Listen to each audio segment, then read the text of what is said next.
Ryan Dew is an assistant professor of marketing at the Wharton School at the University of Pennsylvania.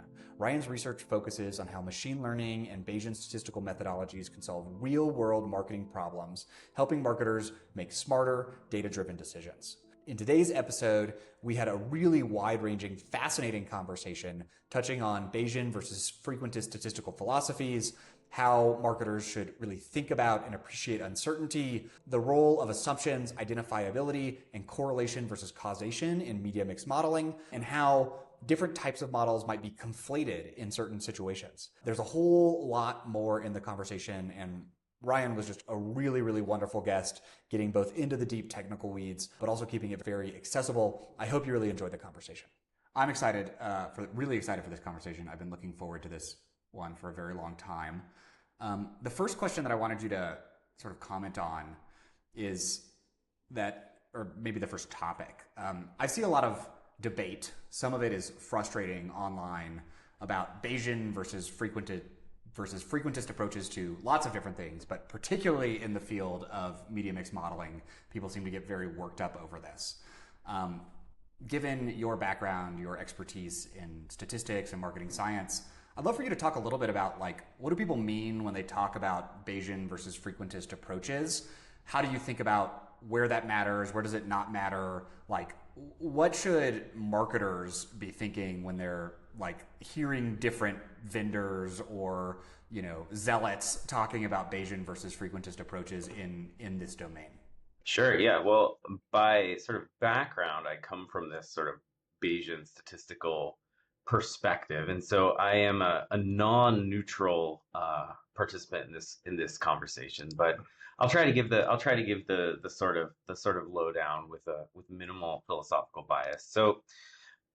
So kind of just from a fundamental perspective, what people are really talking about is they're talking about different ways of thinking about uncertainty in the models that we're building.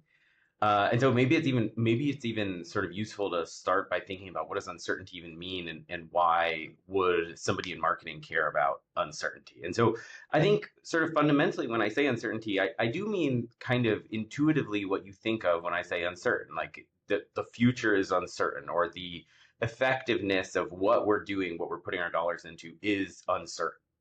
And so the question is, how do we quantify, how do we think about that uncertainty and what it means, and how do we make decisions based on that uncertainty? And I think this is sort of the philosophical difference between sort of the Bayesian worldview and the frequentist worldview, is sort of thinking about what does uncertainty mean, and how do we quantify it in a statistical model like a media mix model or something like that.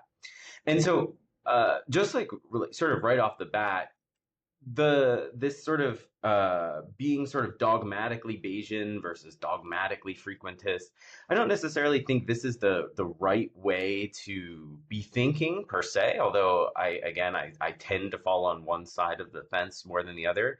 I think instead you can kind of ask yourself what view on uncertainty and what kinds of models make sense in the context that I care about. And I think from that perspective, the Bayesian worldview makes a lot of sense in the context of MMMs. And I'll explain sort of why I think that way. So the gist of it is that when we think about uncertainty from a Bayesian perspective, it is something that really, it sort of, once you have the model in hand, the uncertainty kind of just falls out from that model. So you've got your set of sort of assumptions there. You take those assumptions, you combine them with data, and you get some estimates of how effective is this marketing channel, or what does the future look like if I spend X. And all of that kind of falls out from the model and the assumptions that you put down on paper. Or probably not on paper actually, but in whatever, In code, in somewhere. code that you're using. From the frequentist perspective, the idea of uncertainty is a little different. It is often thinking about, say, if I could hypothetically go back and get a new sample of data and refit this model again and again and again, how would the parameters of the model change given these sort of independent draws of these sort of hypothetical random data sets? And very often this notion of uncertainty is also sort of thinking about kind of limiting cases, like in this world where I had tons and tons and tons of data, sort of my uncertainty would look like this. And I think from a marketing mix models perspective or a media mix models perspective, or maybe I should just say MMM from now on to avoid needing to say so many syllables. Very often we're kind of in this world where we might not really have that much data. And we're in a world where sort of we want to be able to think about assumptions, inspect those assumptions, and maybe even use those assumptions sort of strategically to improve kind of the estimates that we're getting. And so I think from that perspective, the Bayesian approach here to thinking about uncertainty, where we're not relying on this idea that we're going to need to sort of repeatedly sample this world and have tons and tons of data, it just makes a lot of sense. I think the cost, though, if you're thinking about, okay, sort of like, we started out by saying there's this debate. Surely there's another side to this debate. There is a cost. The cost is in the context of what are called priors. And so I think priors maybe historically is sort of like this dirty word almost, but I don't think of priors as being inherently a problem or a dirty thing. It is a part of building a model. And so what a prior is it's basically a way of thinking about sort of I come into my model and there's a parameter in the model. Again, maybe think about it like how effective is every dollar that I spend in this particular channel, or an elasticity even better. So that's a kind of like a part of a variable, a parameter in my model that I'm trying to figure out from the data. In a Bayesian model, you're going to have to specify a prior for that. And the prior is just a way of saying, okay, I come to this model with some sort of knowledge about the value of this parameter. Now, when I say some amount of knowledge, that can be literally, I have no knowledge. Like the prior is wide open. I don't know anything. Or it can be something that I've done in the past, say an experiment that I ran, or just sort of some common sense suggests, yeah, the value of this parameter is likely in this particular range. And so in some sense, this can be a good thing. We can use this knowledge that we have, this prior knowledge, to kind of build a model that's sort of already pointed in the right direction, that is maybe also being calibrated by expertise and outside sources of information like experimentation. We can also use this structure of priors to think about sharing information across marketing channels. So it's like, we don't know much about this channel, but we know something about this other channel, and kind of incorporate that information in that way. But with these sort of nice properties, there also comes a risk of abuse. And I think this is where maybe debate comes in, where there's sort of where people get skeptical. So just like I said a second ago, where we can come into the model and we can say, okay, the effectiveness of this channel based on all of the data, based on the experiments we ran before, the effectiveness is likely to be in this range. So too, can you go to an MMM vendor and be like, yeah, our team all really thinks our social media strategy is really good. And then MMM vendor can say, okay, sure, let me set up the priors in my model such that my results are going to say your social channel is really good, because clearly that's what you want to hear. That can be completely independent of what the data are actually suggesting. When you actually go and you get that effectiveness estimate, or you get that forecast or whatever, it's going to be driven by the data and the prior. And so if that prior is really strong, it's going to influence those things. It's going to say, hey, yeah, your social media channel is really strong because the prior you set says social media is an amazing channel. Without the data could have been anything. The data could have been saying that you're getting 0 from it, and the model will still tell you that. And so I think this is where there's a risk, so to speak. And I think what people need to be aware of is that you need to inspect these choices. You need to think about these assumptions rigorously. You need to be working with a vendor or building your own model where you're able to inspect these choices, where you're able to kind of sort of think about the robustness of the model of these choices, and where you make sure that these sort of choices are being made well. When you do that, I think the upsides of the Bayesian perspective really outweigh any of the potential costs. I mean, other costs might be it's a little harder to do, a little more computationally complex. But I think ultimately, when push comes to shove, that complexity is clearly worth it for the benefits that you get from being able to specify these models and get these reliable uncertainty estimates. Um, as long as you're kind of aware of that gotcha, so to speak. This was an incredible answer, incredibly thorough from top to bottom. For the sake of completeness, um, you talked about using priors to bias the model results in some direction or other that isn't really consistent with what the data say necessarily. Um, Again, just for the sake of completeness, like, are the frequentist quote unquote approaches immune to that in some way, or like, why would that be different between a frequentist and a Bayesian approach? Yeah, so we're using sort of the word frequentist here to kind of summarize a lot of other things that one could do. So if we're thinking about like what would part of the reason why I like the Bayesian approach too is that it's, again, I feel it's very transparent, right? Like when you write down the model, you have to say, okay, this is sort of the model likelihood, meaning like the model itself, kind of like how do the parameters relate to the data that I'm seeing, and then there's these priors.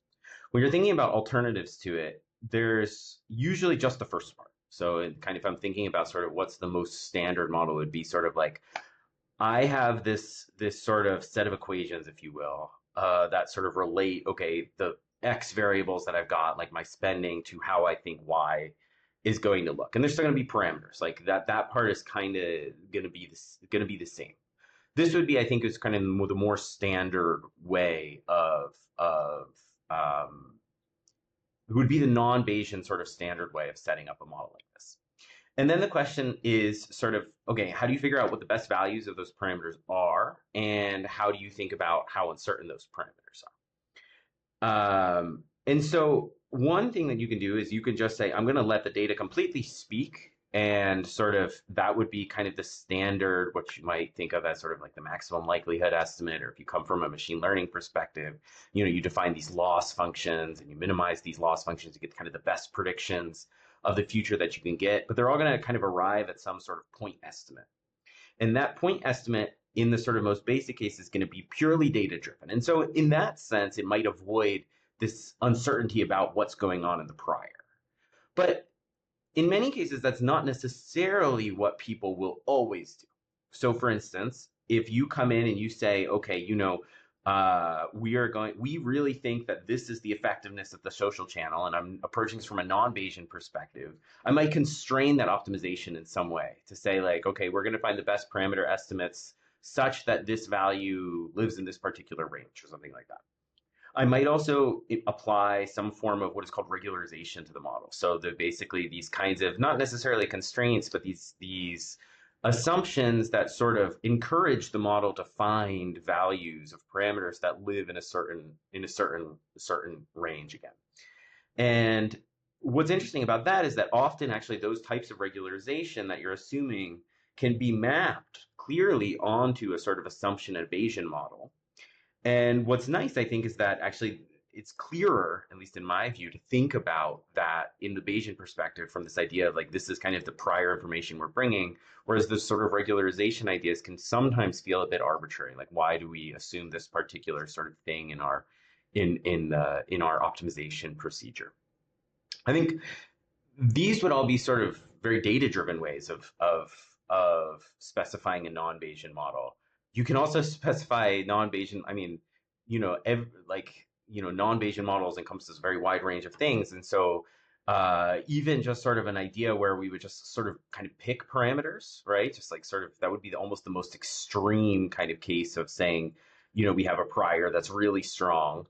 In a frequentist perspective or just a non-Bayesian perspective, we might literally just say, I'm going to assume that this parameter is 2 for, maybe you have a reason, maybe you don't. The beauty of the Bayesian approach is that all of these things, this kind of assumptions, the strength of these assumptions is really nicely encapsulated through this mechanism of the prior, which is why I find it much more sort of transparent than the myriad other ways that we could make assumptions about the parameters of our models. Again, just incredibly clear. I think the way that I sum up this point of view is that with these, especially in the world of more complex models, there are less complex models where I think there's fewer differences and they matter a lot less. in the world of these more complex models, of media mix models, you have to make assumptions, right? In order to get identifiability, in order for the models to work, there have to be assumptions. And so often the difference in these different approaches is where are the assumptions made and how transparent they are. And so that, I think, is a little bit of a better and more helpful framing to think about the potential trade-offs of these different approaches. Is the assumptions have to go somewhere. There's no getting away from it.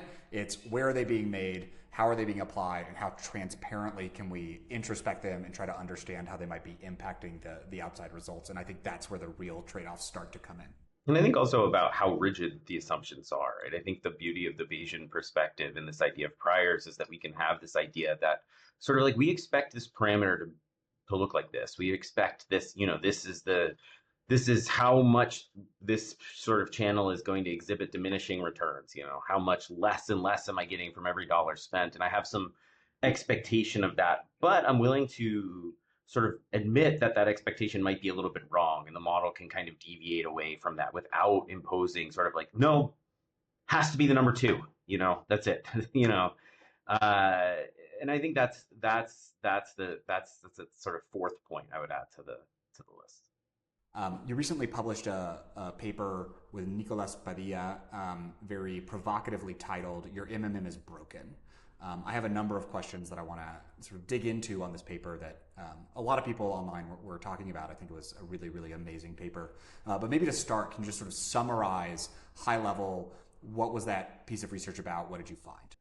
Sure. Well, let me put two disclaimers right at the top. So first of all, the first one's not really a disclaimer. We have a third co-author, Anya Shekina, who's an amazing PhD student here at the Wharton School. So she deserves just as much credit as me and Nicolas. The other disclaimer I'll say is that this is more of a preprint than published research. So you can still find it on the internet, but it's sort of in the peer review process as we speak. The summary, though, is so what we were. So it's kind of interesting. I mean, actually, maybe an interesting starting point would be thinking about how the paper came to be, because it kind of also encapsulates sort of what the paper is about. So I was working. I've been trying anyway to work with a number of different companies on sort of thinking about the science of building marketing mix models and the assumptions that go into these models. And I was sort of thinking about ways that we can make these models sort of more dynamic. And when I say dynamic, I mean basically this idea that, like, if we're going to observe a market for any period of time, things are going to change in that market, right? So we're selling shoes, right? If we're Nike and Adidas is advertising a ton and then they stop advertising, the value of our dollars might go further or less. So the market will evolve. And so we wanted to think about how we could kind of take a model and sort of incorporate that sort of evolution that happens in a principled way. So obviously one way you could do it is just like first estimate the model in this year, then shift the year over a little bit, and then shift the year over a little bit, and then naturally your parameters will evolve. But we were trying to think about ways that we could do better, and also try to incorporate some experimental data and what have you. As I was sort of fitting these models, though, we started to think more critically about the assumptions that we were making. So what we were typically doing is we were kind of assuming very simple relationships between marketing spend and how much sort of revenue we were going to get. And so, these are sort of standard assumptions historically and even in sort of modern things. But we were just kind of saying, yeah, let's kind of assume that sort of there's just this real simple, log relationship or linear relationship between these two things.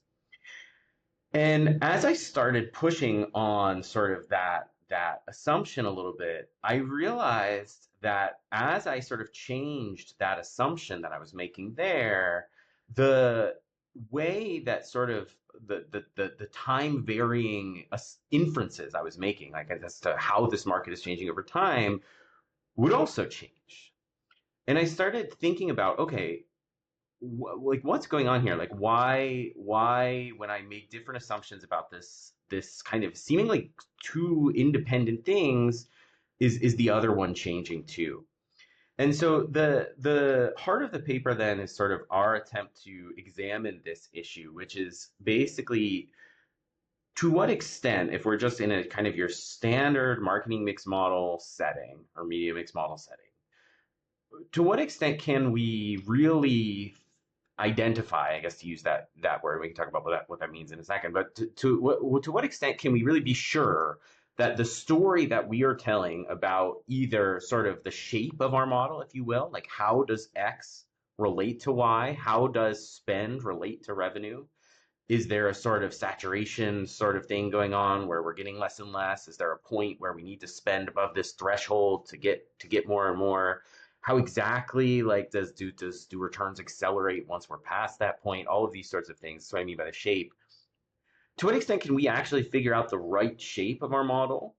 And to what extent can we figure out how much is sort of are the parameters that we care about? To what extent can we figure out how those things might be changing over time? And the sort of end result, if you will, the sort of thesis of the paper is in many times we can't. In many times you can have two sets of assumptions. One is that I have a sort of simple model and it's changing over time. And then another is I have a kind of complex model and it's not changing over time. And they can both fit the data equally well. They can both, assuming you don't change how you're spending, they can both predict equally well. So I kind of hold out some, do the usual sort of hold out forecast task that a lot of data analysts might do. And I sort of use that as the basis of finding the best model. And both models can tell me they're both good. They're equally good. In fact, one of the kind of more interesting parts of the paper is we will generate some data with one set of assumptions, meaning so we know in this data set that this is the set of assumptions that is the truth that generated this data. Then we can fit a totally wrong model, and we can still get sometimes even better fit than the true model itself. And this is sort of a problem. It's a problem in the sense that we have two sets of assumptions. They both, by its sort of standard metrics, seem like they explain the data that we have, and yet they're making different assumptions, which means that if we then go and use these models as the basis for optimizing a media mix, we might end up with different results. And these results can actually be substantially different from one another because, again, they're making different assumptions. And so that is, in an essence, the paper. And then we try to think about, okay, is there anything we can do to help this? And we propose some solutions that people might do to kind of say, okay, if I think this is going on, here's how we might run some experiments, some incrementality tests to kind of try to pin down some of these parameters or these assumptions more accurately. Really amazing explanation. I love the paper. I love the idea of trying to think really hard about what assumptions are we making and what does that imply about how we can use these models. You talk a little bit about identifiability, and so maybe just to step back, can you give and I have always struggled with trying to give a good explanation of this topic, so I'm hoping you can do better. What does identifiability mean in the statistical context? What are we trying to do when we're talking about identifiability of different parameters or of different modeling approaches? Yeah, so I mean, part of the confusion is that people will use this word to mean different things, right? So I think fundamentally, like the core of the word identifiability is talking about sort of given this data, can I get sort of the correct answer? Okay, like from this data. So in our context, what that literally means is sort of given the marketing mix data that we have, can we figure out which set of assumptions is the right assumption without just assuming it, right? So can the data tell us something? Can the data say, yes, this is the right set of assumptions? In other contexts, so that's sort of what we mean here. We're talking about sort of model form identification or identifiability. In other contexts, people might use this word to mean, for instance, I have one class of model. I'm thinking of this is the models that I care about. These sort of say they're these nonlinear models where we're modeling, X and Y with some kind of Hill function, which is kind of a standard assumption that's used in MMM literature all the time, where there would be a few parameters that kind of determine how does spending relate to revenue in terms of those same ideas that I was just talking about a second ago, like how much money do I have to spend before I see some returns? How quickly do those returns level off? In many cases, those kinds of parameters, so here we're just fixing the model to be the same, those kinds of parameters might also be what we might call weakly or not identified. And what that means is it's similar to the idea I was just saying. I mean, the spirit of the idea is the same, hence hence us using the same word. But the idea is sort of like there are many different values of those parameters that would give kind of the same relationship between how spending and revenue work.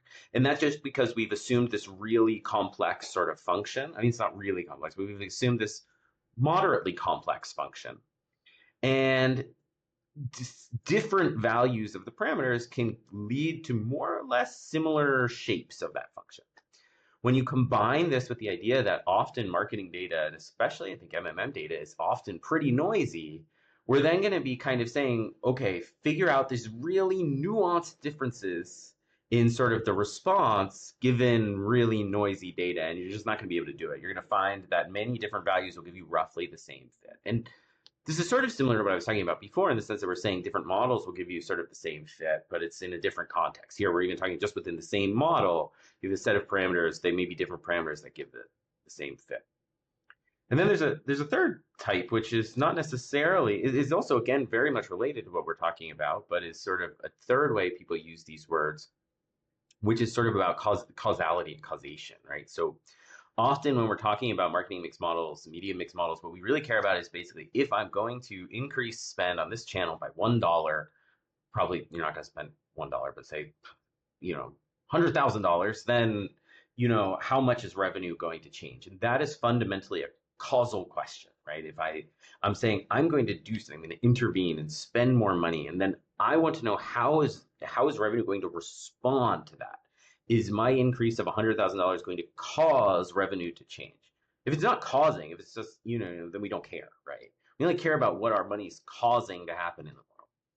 And so in many cases, people use this word identification also mean, can we figure out a causal story from the data that we have? And this is, again, a tricky issue because as I will assume people know, sort of causation and correlation are not the same thing, right? Oftentimes there can be an association between two variables without seeing that one causes the other, or without knowing. Amazing. So we've got sort of three related but overlapping definitions, all I think really highly relevant when we're talking about doing media mix modeling in practice.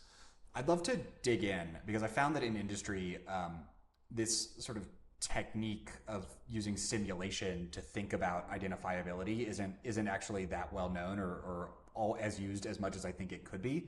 Could you sort of talk about the process of simulating data, recovering parameters, and then using that to think about identifiability? Like, what does that look like in practice? How does that work so that our listeners can understand a little bit more about how you think about doing that in your work? So the idea kind of behind simulation methods for this would be sort of, in reality, we never know what's the true model, right? There's this famous box quote, all models are wrong, some are useful, right? We never know what's the true model. And so that's not, though, going to be the case if we are simulating data. So you can imagine a sort of simulation as kind of like this best case scenario that's just never going to happen, where we know this is the true model, right? So this is sort of if we're the marketing mix gods, we know that this is the correct response function and this is the correct data generating process.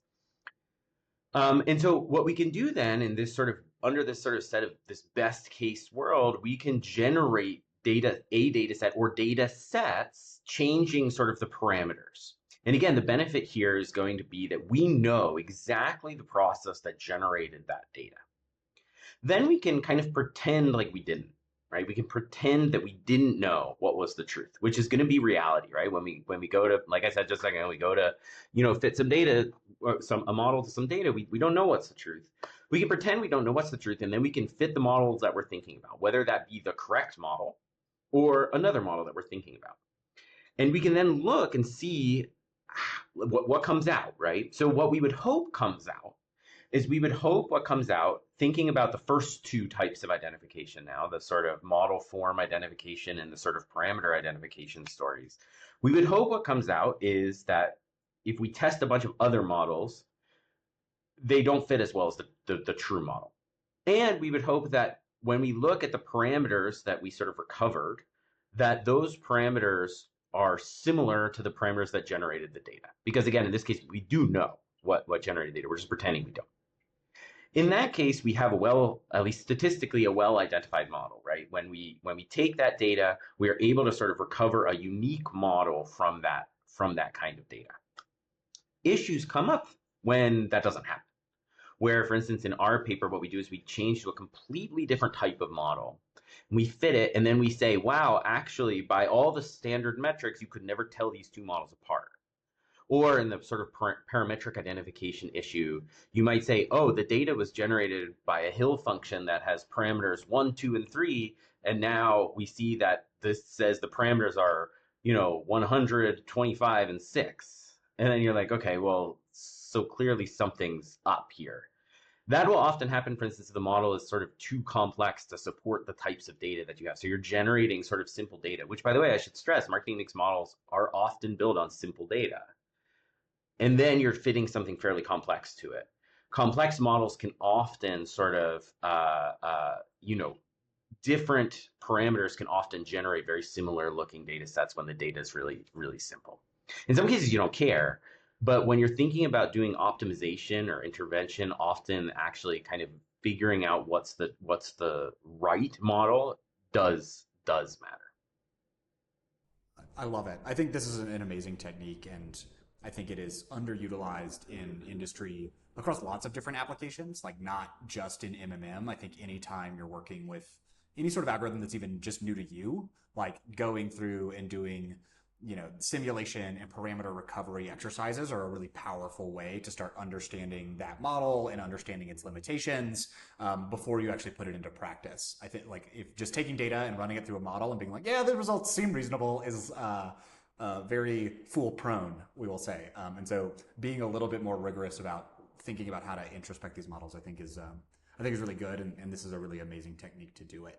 And I would also say, like on that point, that even the very act of generating data from an assumed model and just seeing what it looks like can often be an insightful exercise, even if you don't go through the second step. So the process that we were talking about before has those two steps. You generate the data and then you try to fit the model that you're thinking about to it. Even just that first step of generating data using different parameter combinations and seeing like what does that data set look like, that's a good way of making sure that the assumptions that you're making about your model actually make sense, right?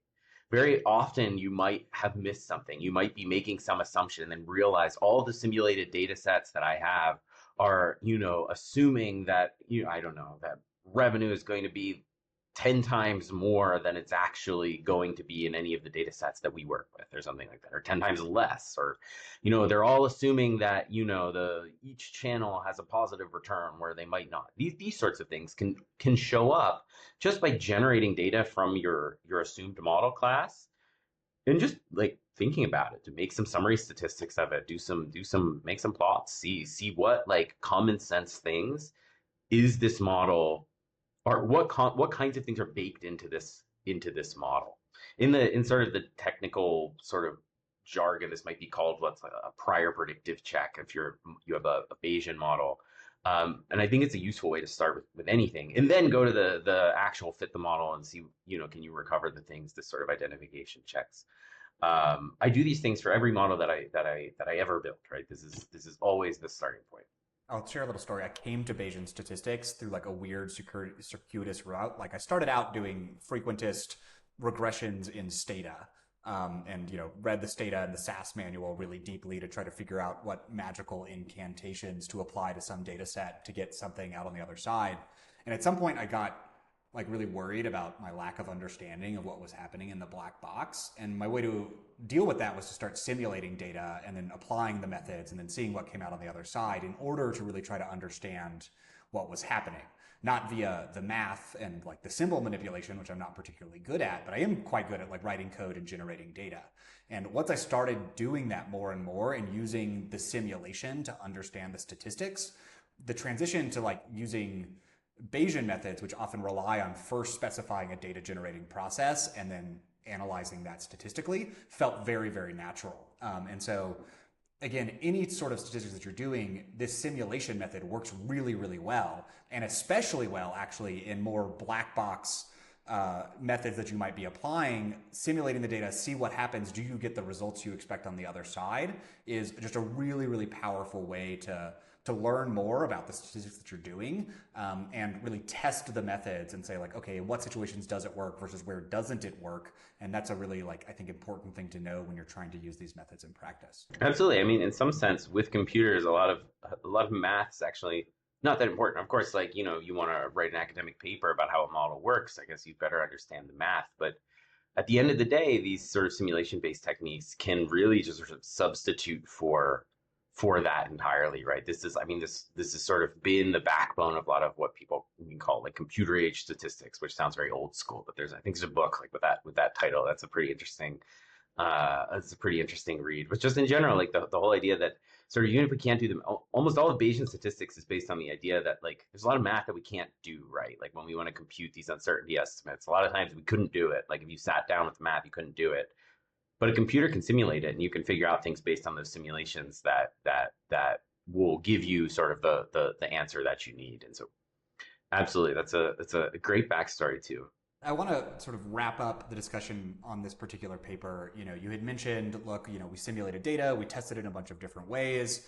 I would love to hear a little bit more about, like, again, in a little bit more detail, what the implications of that were, of some of what you found. And then you also mentioned pointing a way forward to how might we either run experiments to pin down these parameters or other checks that we might run. I would love to hear you voice over what those recommendations are.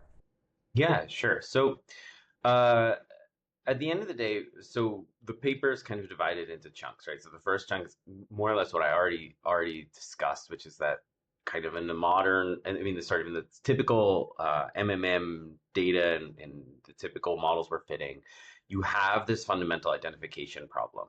The issue is that you want to know which one's right, or maybe even which one is sort of more right. I mean, in some sense, you might expect both, frankly, to be operating. I think it makes sense that marketing exhibits a nonlinear relationship with revenue, right? Surely you can't just continue to pump dollars into sponsored search ads and continue to get sort of some kind of value out of that, at the limit of, spending, billions of dollars on Google. Google will be very happy, but you're probably not going to get much of a return out of that. Simultaneously, I think intuitively, in many markets, there are probably changes that happen in that market, especially if you're looking at this over time. And so I think that the question is sort of the first order question is just, okay, in some context, maybe we care about one more than the other, or maybe we think one of these forces is more relevant than the other. And so we want to figure out kind of what's the first order concern. Should we be thinking about, making some kind of simple assumption about the nonlinearities, the sort of the shape of our model, and then being very flexible when it comes to estimating how those parameters change, how that relationship has changed over time? Or should we do the opposite? Should we be very flexible about kind of the relationship between X and Y, but maybe assume away those dynamics? Maybe they're not super, super important in this case. You could also imagine a world where you're kind of somewhere in between, but that's a very complex world to be in that we sort of skirt around in the paper. And so the question is, if you wanted to figure out which of the two is the most relevant force, is there anything that you can do? So one thing that you can do is you can kind of think about, is my data the type of data that is making this more likely, this what we call conflation, meaning the lack of ability to tell which one's the right model. Is my data putting me at a higher risk of this conflation happening? So again, the way that we sort of define conflation is doing what we think anyway is sort of the most basic way that, say, your kind of run-of-the-mill data scientist would approach this topic, which is, I'm going to see if the model predicts well on data that it hasn't seen before. So this sort of holdout validation. And we say the models are conflated if they give essentially equal performance in that holdout validation. When we know what's the true model, we define it as the wrong model does as well as the true model. When we don't know, we just say that they do the same. And so, of course, one way you could check if the models are conflated is just to do that test. I mean, hold out some data, fit the model, see how the predictions look. If you make these two kind of fundamentally different assumptions and the models give the same fit in that holdout period, then you're clearly in this conflation situation. But what we also discussed in the paper that there are some kind of properties of the data generating process that make this sort of more likely to happen. One of these properties, and this is sort of where math comes in, and I don't want to go down the rabbit hole too much. The paper is out there if you're curious about some of the details, but uh, some of the things in the data that can make it more likely to happen are things that you don't really have much control over. So, for instance, the noisier the data is, the harder it is to pin down any model. It doesn't matter if it's time varying, nonlinear, or whatnot. And so, the noisier your data is, the more likely conflation is to happen. Another thing that's a little bit more interesting, though, is that conflation becomes more likely when the sort of spend variables, the X variables in your model, are related to each other. Meaning, for instance, suppose that I am always setting my ad spend as some function of the previous month, quarter, week, whatever. So I say, I'm going to set it to be equal, or I'm going to set it to be 1% more, something like this. We show that in these cases where there's this sort of very highly, what we would call more technically kind of autoregressive component to spending, that this conflation is more likely to happen. And that's something that you can kind of check. I mean, you can first ask yourself, is that how we set our ad spending? But in other cases, you could actually just go to your data and think about sort of, okay, how sort of related are my X's over time? When they're more related over time, the more likely this conflation issue is to appear. That, by the way, I'm not saying is a bad thing or a good thing. I'm not making a value judgment about sort of should X's be related over time. It's more of a kind of mathematical, mechanical thing that when they are more related over time, this conflation issue is more likely to appear. Final thing that comes up very much related to that is that very often people will induce this kind of smoothness in the X's by applying transformations like ad stock. So ad stock, I would imagine many people who would be watching a video like this would already know what it is, but ad stock is a way of thinking about kind of the carryover effects of spending. So if I spend money today on some channel, maybe it has an effect today, but more likely it's going to have an effect sort of next month and the month after and the month after too. It's not necessarily going to be an instantaneous effect. And so if you're in an industry or you're advertising in channels where you expect there to be some kind of carryover effect and you're applying these ad stock transformations to the X's in your model, then this conflation issue is also more likely to crop up because you induce smoothing in your X's. And so this comes then to kind of the sort of thing. So we point out this problem potentially exists. The question then is like, can we do anything about it? And the answer is yes. The answer kind of comes back to something that people, I think, should be doing already, which is you can run experiments, certain types of experiments that can help you not just figure out sort of what's the value of a channel, but certain types of experiments that also kind of help you think about which model makes more sense for your data. And I'll give kind of a couple intuitions for sort of how this might work.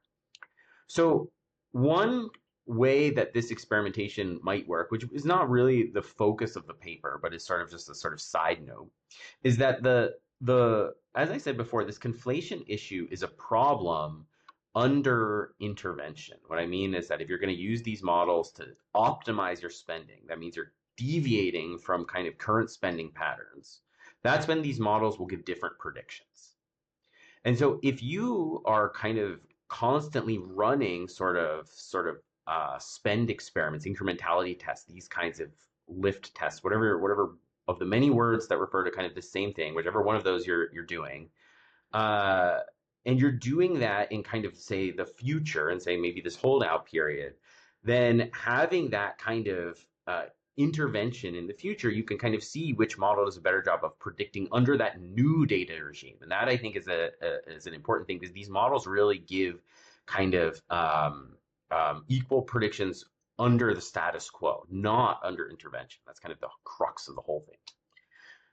But more than that, what we do in the paper is we actually think about sort of, okay, if really your goal was just to figure out sort of which effect is most relevant, is it that sort of effects are changing over time, or is it that there's this nonlinear relationship between X and Y?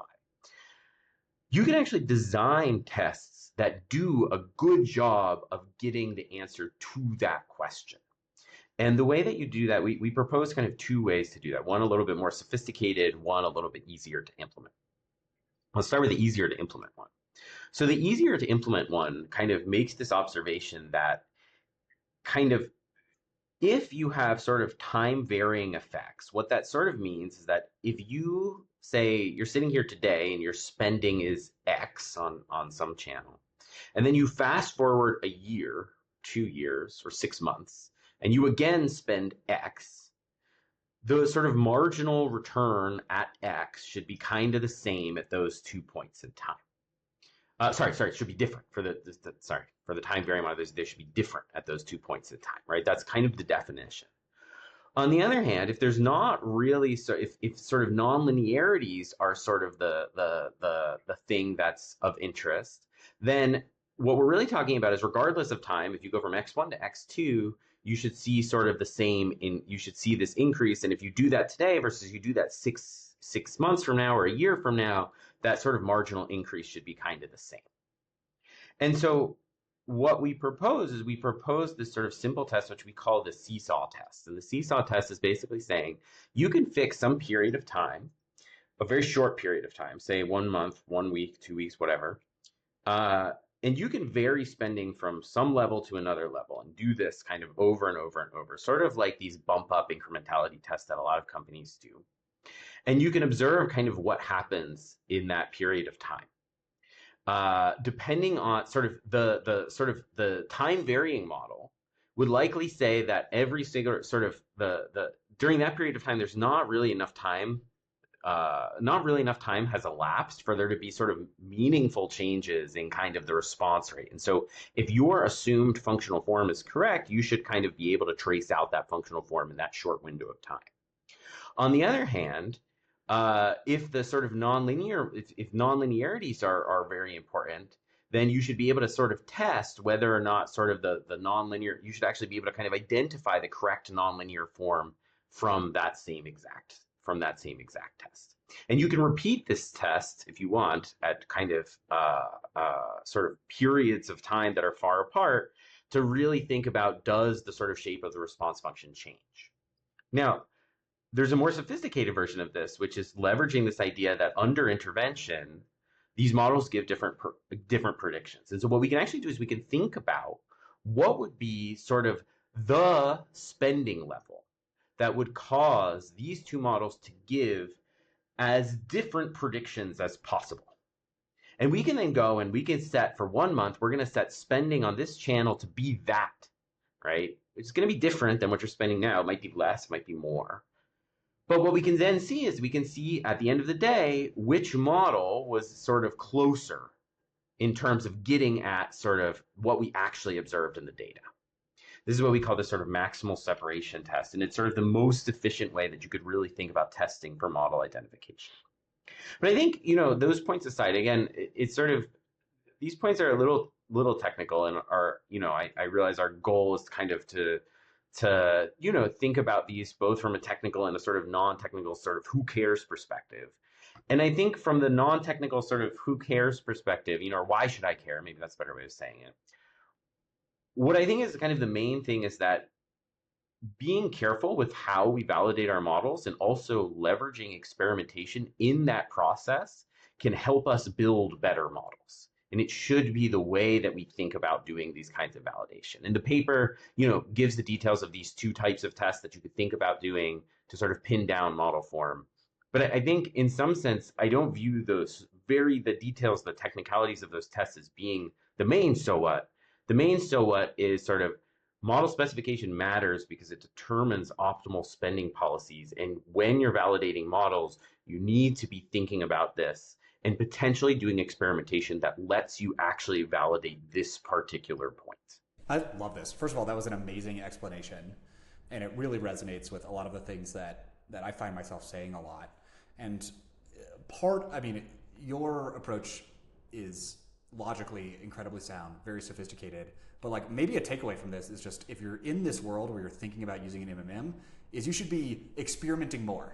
And the more that you're experimenting, the better. And they don't even necessarily need to be structured randomized control trials or matched market tests. Even just changing what you're doing a little bit and then comparing the model's prediction with what actually happens can be incredibly informative to at least giving you evidence, like, is the model working at all? And I think this is a thing that in the industry, I just see people don't do it as much as you would hope that they would, where it's like the model says this channel is good and this channel's bad.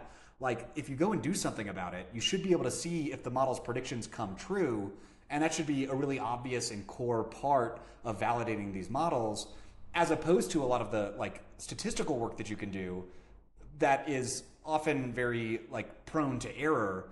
The just make a change and see if the predictions line up with what actually happened consistently works. And so it's actually like that should be the first place that you go for thinking about doing model validation, and that should be a huge part of actually using an MMM, as opposed to a lot of the other more academic stuff, which I think is important and is good, but is like you don't have to think about it as much when you're thinking about, okay, let's just make some changes and see if it logically lines up with what the model would have predicted.